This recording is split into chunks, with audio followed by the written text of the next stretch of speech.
It is happening exactly as we suspected. I have all the details and what you need to know right here in the video, so let's get right into it. Alright, I have a bunch of updates for you right here in the video, and things are playing out exactly as we thought, so let's get into it and discuss what is actually going on right now.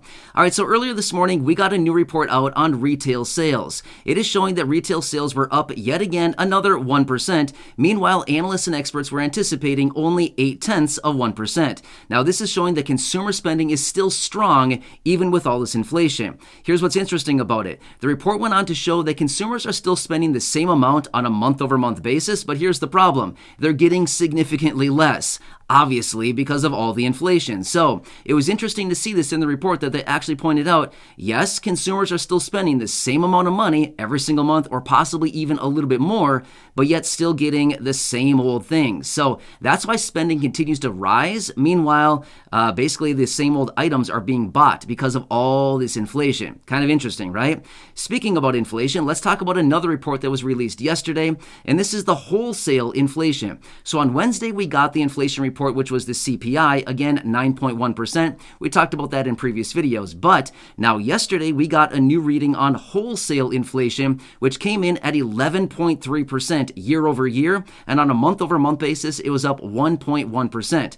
What does this tell us? Now, this is a very important metric that we need to watch because this is wholesale inflation. In other words, what it is before it actually reaches the consumer. If wholesale inflation is still going up this much, that just means when it reaches us, the consumer, that means it's still going to be very hot, right? So this is another very important metric that we need to continue watching going forward. This is represented by the PPI, Producer Price Index. So that was released yesterday, and of course, I wanted to keep you updated on that because as we continue to see wholesale inflation raging on, that just means that we're likely going to continue to see consumer inflation as represented by the CPI probably continuing to rage on as well over the coming months. So great, just what we wanted here, right? But again, I want to be here for you and let you know what is actually going on because there's a lot of different moving parts right now, and I want to get into the next report here. So also yesterday morning, we got another report, which is the weekly initial jobless claims number. Now, I haven't talked about this one in quite a while, but this is something noteworthy that we need to take note of.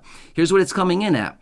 244,000 people applied for unemployment benefits last week. These are new claims for unemployment benefits, 244,000. However, let me put that into perspective because I want to lay out for you what this actually means because I could just tell you 244,000, well, what does that actually mean?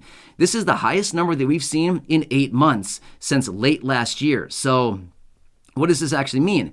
It's showing that, yes, there are a lot of layoffs. This shows that businesses are either closing their doors, they're either firing people, or people are losing their positions at their jobs, and more people are applying for unemployment benefits. So this is actually a pretty big uptick. Over the last few months here, we've seen numbers as low as in the low 220s. So we've raised this by about 20-some thousand people in a course of just a week's time. So that's pretty important to pay attention to as well because this is a key indicator as far as what is going on in businesses and the unemployment rate and jobs, things like this. It's a very, very important metric. As we continue to see this ticking up and more people applying for unemployment benefits, that just simply means that maybe the economy isn't as great as many people think that it is. And I think all of us here in this community know the economy isn't doing all that great, right? Of course, they tell us, oh, it's great, all is well, it's booming, things are going on great. Not really. If we look at the internals and everything that's going on with the economy, it's not as great as everybody makes it out to be. So again, you got to watch it very closely, and it's going to continue to contract as the Federal Reserve comes in and continues to raise interest rates, making it more and more expensive for people and businesses to basically get access to money. So, interesting, right? Next, let's quickly talk about the reconciliation bill, otherwise known as the next package that Congress is working on. Now, over the last couple of weeks here, I've given you a few updates on it, and just a few days ago, I gave you another update on it because it was officially announced a few days ago. However, as that initial inflation number was released on Wednesday morning, the 9.1%, here's what happened. Yesterday evening, Joe Manchin came out and he basically walked away from the reconciliation bill. Remember, he did the same thing back in December of last year after the House of Representatives passed the $2.2 trillion package, which was supposed to be a $1.75 trillion package, but they jacked it up another $500 billion. They passed it through last year, and then in December last year, before Christmas, Joe Manchin came out in an interview and said, I can't do it. I can't vote for it. It's done. It's over. We can't do the Build Back Better. Remember that that whole deal? Well, here's the thing. They started to revive this package over the last few months here. Behind closed doors, Chuck Schumer and Joe Manchin were talking about all the parameters about this. Again, it was going to be about a $1 trillion package according to the details that I was finding on it.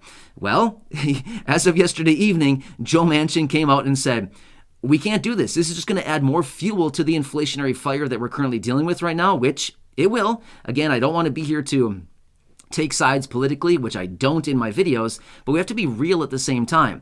Adding another $1 trillion on top of what's going on right now would really skyrocket all of this inflation. It'd be absolutely nuts to actually add another $1 trillion to this. And again, I'm not saying that we shouldn't do more spending, more packages, things like this, but realistically, it needs to be highly focused. It needs to be very methodically planned out and implemented, because just throwing another $1 trillion out there, that'd be really ugly when it comes to inflation, right? We're already dealing with this record inflation. Well, it's not record, but it's very historic inflation. So we got to be very careful with this stuff. But anyway, Joe Manchin did come out and said he will not be in support of climate funding, and he will not be in support of raising taxes on corporations and higher income individuals. He will be in support of working through the next bill and actually adding provisions in there for Medicare to start negotiating out all of these prescription prices, and of course lowering prescription prices as well.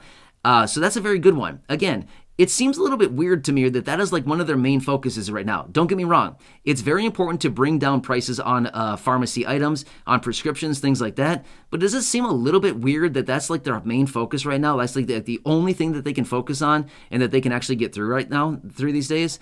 I don't know. It just seems weird to me that that's what they're currently working on. But again, I know it's very important and a lot of people would benefit from lower prescription prices.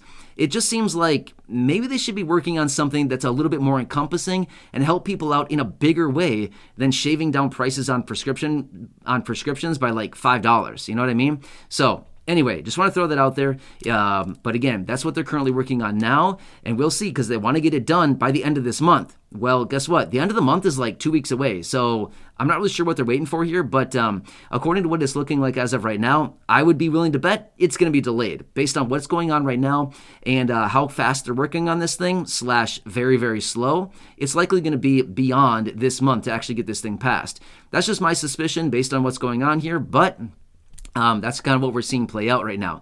So as you can see here from this video, all the things that are happening right now, we're literally watching this economy implode onto itself. We're watching the whole thing collapse, right? We're seeing the packages not happening anymore. We're seeing unemployment tick up. We're seeing retail sales still showing that consumer spending is strong. The only reason for it is we need to spend the same amount of money, or we need to spend more money to get the same old things. And obviously we've known that. So the only way that we can get the same things that we've always gotten over the last few months here is by spending more money. And that's what they continue to see with these reports. And they're actually facing it in these reports as well, which is kind of interesting. Like I said a second ago, is they're finally admitting it that we're spending more money simply because we want to buy the same things that we once did over the last few months here, right? So kind of interesting. And then yet again, with the wholesale inflation, again, we're still seeing it's ticking up higher and higher. Not a good situation. So this whole path that we're going down right now is not over. We have not hit the bend at the end of the road yet. It's going to continue on. So kind of interesting with everything playing out right now, but realistically, something really big needs to happen. The rate that they're going right now and how things are currently progressing, they're not making any changes anytime fast, right? Like I said before, I've said this again, and I want to say it one more time. When it comes down to this inflation, when they look at the whole current situation, do they care? They don't really care, okay? I know it's hard to believe. I know we want to have I know that we want to think that they care. They don't care. If they cared, they would have been doing something about all of this. The reason that they care about this is because it's going to garner votes or not votes in November, right? And again, that is not a political statement. It's the truth between all parties. It's all politicians. They all know it. So the fact of the matter is, when it comes down to this inflation, they pretend like they're doing stuff about it and they pretend like they care. It's not going to really do a whole lot until this whole system works itself out. So it's going to be a while. So anyway, I'll continue watching all this stuff very closely. And as we do get more details on anything going on right now, of course, I'll be right here for you, breaking it all down, letting you know what's going on, and any kinds of money, packages, programs, checks, anything else out there right now that we can get our hands on. Of course, I want to make sure that you stay updated on that and take advantage of anything we possibly can right now, because it's a really tough time out there. And a lot of people are really tight on money right now, and realistically, it just continues to get even more tight day by day, week by week, and month by month. So anyway, I'll keep you posted as I do get more details. Hope you're having a nice day so far. Thanks so much for watching this video. Please make sure to subscribe down below if you haven't done so yet. Share the video with your friends, family, social media, and go back and check out some of the other thousands of videos right here on the channel. Until next time, have a nice one, enjoy your day, and remember, I'm always here for you in any way that I possibly can be. Make sure to subscribe down below. Leave your comments, questions, and feedback down below as well. And of course, I do my best to read as many as possible and respond to them as well. So enjoy. Until next time, have a good one, and I'll catch you again later.